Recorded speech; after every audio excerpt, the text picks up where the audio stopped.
తిరుపతి జిల్లా చంద్రగిరి నియోజకవర్గంలోని పాకాలలో ఆర్టీసీ బస్సుల్లో చోరీలు చేస్తున్న ముగ్గురు మహిళా దొంగలను పోలీసులు అరెస్ట్ చేశారు. మహిళా ప్రయాణికులను టార్గెట్ చేసుకుని ఈ ముఠా హ్యాండ్ బ్యాగ్లు బ్లేడ్లతో కట్ చేసి బంగారు ఆభరణాలు దొంగిలిస్తున్నారు.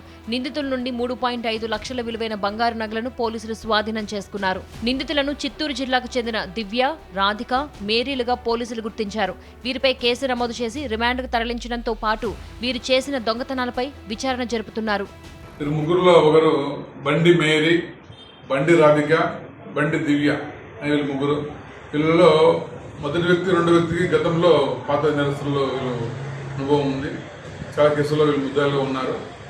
అదేవిధంగా మాకు ఈ పాగాల మండలంలో లాస్ట్ నెల 29వ తేదీ కుసుమ ఆమె పాగాల నుంచి తిరుపతి వెళ్ళేటప్పుడు నేండకుంట సమీపంలో బ్యాగులో ఉండే బంగారు నెక్లెస్, డైమండ్ అది సుమారు 3.5 lakhs ఇది వర్క్ చేసే నెక్లెస్ దొంగతనం కంప్లీట్ ఇచ్చారు. దానిపైన మేము ప్రత్యేక బృందాలు ఏర్పాటు చేసేసి ఈ ముగ్గురు ముద్దాయిలను ఈ దినం మేము సాయంత్రం 6 గంటల ప్రాంతంలో ఈ శంకపల్లి ఫ్లైఓవర్ కింద వాళ్ళని అరెస్ట్ చేయడం జరిగింది.